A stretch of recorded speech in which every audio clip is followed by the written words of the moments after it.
अगर आपसे पूछा जाए कि संपूर्ण ब्रह्मांड कितना बड़ा हो सकता है तो आप क्या जवाब देंगे?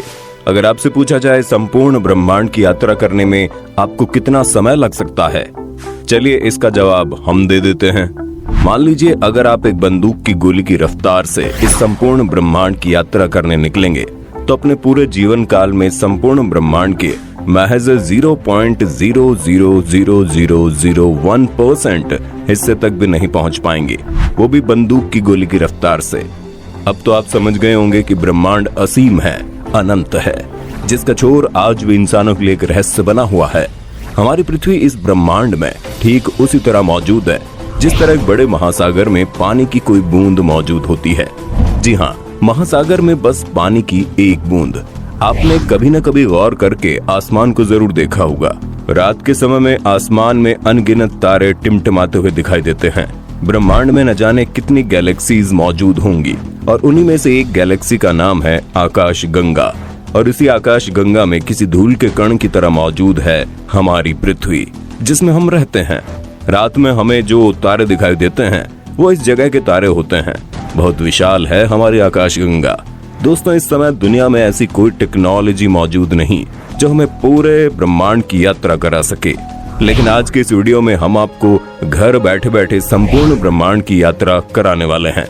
आप बिल्कुल रिलैक्स हो जाइए और दिल थाम के बैठिए, क्योंकि खतरों से भरा हुआ ये सफर अब शुरू होने वाला है। और अब हम अपनी पृथ्वी को छोड़कर जा रहे हैं और ये देखिए, पृथ्वी से थोड़ी ही ऊंचाई पर जाने पर नीले और हरे कलर की एक परत दिखाई देने लगती है। और अब हम पहुंच चुके हैं इंटरनेशनल स्पेस स्टेशन पर। अंतरिक्ष में इंसानों द्वारा बनाई गई ये सबसे बड़ी चीज है। आपने कई हॉलीवुड फिल्मों में इसे जरूर देखा होगा। अंतरिक्ष में जब कभी भी किसी रॉकेट या उपग्रह को इमरजेंसी मदद की जरूरत पड़ती है तो इंटरनेशनल स्पेस स्टेशन इसे फ्यूल और अन्य चीजें मुहैया करवाता है। आपको ये जानकर हैरानी होगी कि इंटरनेशनल स्पेस स्टेशन 27,580 किलोमीटर प्रति घंटे की रफ्तार से पृथ्वी के चक्कर काट रहा है और ये पृथ्वी की सतह से लगभग 400 किलोमीटर ऊंचाई पर घूम रहा है। हम आपको बता दें, पूरे 24 घंटे में ये पृथ्वी के 16 चक्कर पूरे कर लेता है। इंटरनेशनल स्पेस स्टेशन से थोड़ा और ऊपर जाने पर हमें बहुत सारे सैटेलाइट का जाल दिखाई देता है। यहाँ इंसानों द्वारा बनाए गए हजारों सैटेलाइट पृथ्वी की परिक्रमा कर रहे हैं। आप भली भांति जानते हैं कि सैटेलाइट की मदद से ही हम लोग मोबाइल, टीवी, रेडियो आदि सुन पाते हैं। और अब हम पहुंचने वाले हैं चांद पर। हम आपको बता दें, चांद पर हमसे पहले भी 12 अंतरिक्ष यात्री पहुंच चुके हैं। चांद पर पहला कदम रखने वाले अंतरिक्ष यात्री नील आर्मस्ट्रॉन्ग को भला कौन नहीं जानता। उनका कदम आज भी इस चंद्रमा की सतह पर साफ साफ देखे जा सकते हैं। चूंकि चांद पर वायुमंडल नहीं है, इसलिए नील आर्मस्ट्रॉन्ग के कदम सदियों तक यूं ही इंसानों की दास्तां बयां करते रहेंगे। चंद्रमा से पृथ्वी की दूरी 4 लाख किलोमीटर है। और अब जरा चांद से पृथ्वी का नजारा भी देख लीजिए। वाह, क्या बात है। चंद्रमा की सतह को ध्यान से देखने पर यह किसी जंग का मैदान लगता है। न जाने कितने अरबों सालों से चंद्रमा धूमकेतु और क्षुद्र ग्रहों की मार को झेल रहा है। जिस तरह पृथ्वी का कवच उसका वायुमंडल माना जाता है, जो किसी पहरेदार की तरह अंतरिक्ष से आने वाली चट्टानों, अल्फा ग्रहों से पृथ्वी की रक्षा करता है। लेकिन चंद्रमा पर इस तरह का कोई भी वायुमंडल नहीं है जो उसकी रक्षा कर सके। और अब हम पहुंच चुके हैं हमारे सौर मंडल के सबसे चमकीले ग्रह वीनस यानी शुक्र ग्रह पर। वीनस को पृथ्वी की छोटी बहन भी कहा जाता है और इसकी सबसे बड़ी वजह यह है कि वीनस भी पृथ्वी की तरह रॉकी प्लेनेट है और इसका गुरुत्वाकर्षण भी लगभग पृथ्वी के बराबर है। लेकिन हम आपको बता दें, ये ग्रह किसी नरक से कम नहीं, क्योंकि इस ग्रह पर सल्फ्यूरिक अम्ल की वर्षा होती है। सल्फ्यूरिक अम्ल से तो आप भलीभांति परिचित होंगे। अगर इसकी एक बूंद भी हमारी स्किन पर गिर जाए ना तो हमारी स्किन जल जाती है। तो जरा सोचिए, सल्फ्यूरिक अम्ल की बारिश में क्या हाल होगा। वीनस ग्रह पर सूरज की रोशनी भारी मात्रा में आती है लेकिन वापस नहीं जा पाती, इसलिए इस ग्रह का तापमान लगभग 470 डिग्री सेल्सियस होता है। और यही कारण है कि वीनस ग्रह पर सबसे ज्यादा ज्वालामुखी पाए जाते हैं। वीनस प्लेनेट से आगे अब हम बुध ग्रह पर पहुंच चुके हैं। गौर से देखने पर इसकी सतह भी चंद्रमा की तरह दिखाई देती है। ये ग्रह सूर्य के सबसे निकट पाया जाता है, इसलिए दिन के समय इसका तापमान 400 डिग्री सेल्सियस से भी ज्यादा हो जाता है। लेकिन आपको जानकर हैरानी होगी कि रात के समय बुध ग्रह पर तापमान -170 डिग्री सेल्सियस पहुंच जाता है। ये वाकई हैरान करने वाला है। दिन और रात के टेम्परेचर में इतना ज्यादा फर्क शायद ही किसी ग्रह में पाया जाता है। चलिए अब आगे बढ़ते हैं और अब हम पहुंच चुके हैं अपनी पृथ्वी के आधार यानी सूरज पर, क्योंकि सूरज के बिना जीवन की कल्पना कर पाना असंभव है। पृथ्वी से सूरज की दूरी तकरीबन 150 मिलियन किलोमीटर है। भले ही पृथ्वी से देखने पर सूर्य हमें एक फुटबॉल के बराबर दिखाई देता है, लेकिन ये इतना बड़ा है कि इसमें जाने कितनी पृथ्वियां समा सकती है। सूर्य की ग्रेविटी इतनी ज्यादा है कि पूरे सोलर सिस्टम को कंट्रोल कर रही है। सूरज के आसपास आज तक कोई नहीं पहुंच पाया, क्योंकि इसके अंदर इतनी गर्मी है कि ये कायनात की किसी भी चीज को महज कुछ ही माइक्रो सेकंड्स में पिघलाकर पानी कर सकता है। अपनी यात्रा को आगे बढ़ाते हुए हम पहुंच चुके हैं अब पृथ्वी के सबसे निकटतम ग्रह यानी मंगल ग्रह पर। मंगल ग्रह की मिट्टी लाल रंग की है, इसलिए इसे लाल ग्रह भी कहते हैं। पृथ्वी के बाद अगर किसी ग्रह पर जीवन की कल्पना की जा सकती है तो वो मंगल ग्रह ही है। वैज्ञानिकों का कहना है कि मंगल ग्रह हमारा पास्ट है और कहीं न कहीं निकटतम भविष्य में मंगल ग्रह पर जीवन की कल्पना की जा सकती है। कई वैज्ञानिकों का मानना है कि अतीत में मंगल ग्रह पर भी हमारी पृथ्वी की तरह समुद्र, नदियां और झील, झरने हुआ करते थे। बहुत सारे वैज्ञानिकों ने मंगल ग्रह पर डेरा डाल कर रखा है और वो लगातार रिसर्च कर रहे हैं ताकि निकट भविष्य में मंगल ग्रह पर बस्तियां बसाई जा सकें। मंगल ग्रह से जाने से पहले हमें ओलंपस पर्वत को जरूर देखना चाहिए। ओलंपस पर्वत ज्वालामुखी से बना हुआ एक प्राचीन और हमारे सोलर सिस्टम का सबसे ऊंचा पर्वत है। इसकी ऊंचाई 25 किलोमीटर से भी ज्यादा है, जो हमारी पृथ्वी के माउंट एवरेस्ट से करीब 3 गुना ज्यादा ऊंची है।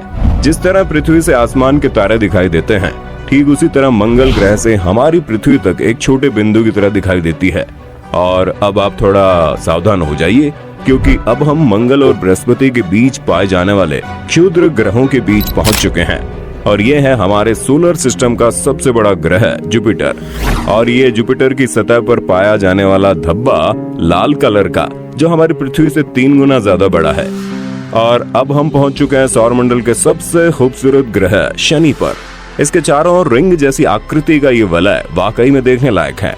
आपको ये जानकर हैरानी होगी कि शनि ग्रह के छल्ले उसकी सतह से लाखों किलोमीटर ऊपर तक फैले हुए हैं। यूरेनस और नेपच्यून को पार करने के बाद और प्लूटो से गुजरते हुए अब हम अपने सोलर सिस्टम से बाहर इंटरस्टेलर स्पेस में प्रवेश कर चुके हैं। यहाँ हमारी मुलाकात होती है वोयागर 1 स्पेसक्राफ्ट से। ये एकमात्र क्राफ्ट है जो इंसानों द्वारा बनाई गई सबसे दूर मौजूद चीज है। इस समय पृथ्वी से 19 अरब किलोमीटर दूर पहुंच चुका है। अपने इस रोमांचकारी यात्रा में हम इतने आगे आ चुके हैं कि यहाँ से हमारी पृथ्वी आंखों से ओझल हो गई है और सूर्य किसी बिंदु की तरह दिखाई दे रहा है। लेकिन अभी भी इतनी दूरी पर सूर्य की ग्रेविटी महसूस की जा सकती है। धूमकेतु का एक विशाल बादल हमारे सौरमंडल को चारों तरफ से घेरे हुए हैं, जिसमें अरबों खरबों धूमकेतु मौजूद है। और ऐसा माना जाता है कि सूर्य का गुरुत्वाकर्षण यहीं पर आकर खत्म हो जाता है। हमारी साइंस और टेक्नोलॉजी यहीं पर आकर खत्म हो जाती है और अब हम अंतरिक्ष के एक ऐसे भाग में प्रवेश करने वाले हैं जहां पर घोर अंधेरा है। और अब हम अपनी पृथ्वी से बहुत बहुत बहुत दूर आ चुके हैं, लेकिन ब्रह्मांड के सापेक्ष अभी हमने पहली सीढ़ी भी पार नहीं की और अब हम अपने पड़ोसी सोलर सिस्टम में प्रवेश कर चुके हैं। और इस तारामंडल का नाम अल्फा केन है। सूर्य की किरणों को पृथ्वी तक पहुंचने में मात्र 8 मिनट 3 सेकंड का समय लगता है। उन्हीं सूर्य की किरणों को यहाँ तक पहुँचने में 4 साल 3 महीने का समय लग जाता है। अब तो आप समझ गए होंगे कि हम अपनी पृथ्वी से कितनी दूर आ चुके हैं। और अब हम अपनी पृथ्वी से 20 प्रकाश वर्ष दूर गिलीस 581 तारामंडल से गुजर रहे हैं। इस तारामंडल का एक ग्रह देखने में बिल्कुल हमारी पृथ्वी की तरह दिखाई देता है और यहाँ पर एलियंस के होने की सबसे ज्यादा संभावना मानी जाती है। हमारी आकाश गंगा में इस तरह के अरबों तारे मौजूद है, जिनमें सूर्य भी एक है, जिनकी यात्रा करना तो दूर, पूरे इंसानी जीवन काल में सभी की गिनती कर पाना भी असंभव है। अब हम अपनी मिल्की वे से बाहर निकल चुके हैं और इंटर गैलेक्टिक स्पेस में आ चुके हैं। यहाँ पर हमारा मिल्की वे गैलेक्सी से भी बड़ी बड़ी अरबों गैलेक्सियां दिखाई दे रही हैं। अरबों गैलेक्सियों के इस झुंड को लोकल ग्रुप के नाम से जाना जाता है। और अब हमें दिखाई दे रहा है विर्गो सुपर क्लस्टर, जिसमें सैकड़ों लोकल ग्रुप शामिल है। वर्गो सुपर क्लस्टर 110 मिलियन प्रकाश वर्ष में फैला हुआ है। 110 मिलियन प्रकाश वर्ष, जरा सोच समझकर काउंट करना दोस्तों। अपनी यात्रा को और आगे बढ़ाने पर हमें वर्गो सुपर क्लस्टर जैसे अनगिनत सुपर क्लस्टर दिखाई दे रहे हैं और इस समूह को नाम दिया गया है लैनियाकिया सुपर क्लस्टर। हमारी यात्रा भी तो शुरू हुई है और आगे बढ़ने पर लैनियाकी सुपर क्लस्टर जैसे अरबों सुपर क्लस्टर दिखाई दे रहे हैं। और ये रहा हमारा मानक ब्रह्मांड, जिसमें हमारा लैनियाकिया सुपर क्लस्टर एक छोटे से बिंदु के समान दिखाई दे रहा है। और अब अगर मैं आपसे पूछूं इसमें हमारा सौरमंडल कहां पर है, चलिए सौरमंडल तो दूर, अगर मैं आपसे पूछूं इसमें हमारे मिल्की वे कहां पर है, तो आप डेफिनेटली नहीं बता पाएंगे। और ये हमारा अनुमानित ब्रह्मांड है। कई वैज्ञानिकों का कहना है कि हमारे ब्रह्मांड के अलावा और भी कई अनंत ब्रह्मांड हो सकते हैं, जिनका आज तक हमें कोई अंदाजा नहीं। तो दोस्तों ये थी हमारी यहाँ तक की अंतरिक्ष यात्रा। अब आप में से कई लोग सोच रहे होंगे यहाँ से वापस घर जाने का रास्ता कौन बताएगा, तो हम आपको बता दें यहाँ तक आने के बाद वापस घर जाना नामुमकिन है। तो दोस्तों आज की वीडियो में बस इतना ही। आपको ये अंतरिक्ष यात्रा कैसी लगी कमेंट करके बताइएगा। Thank you.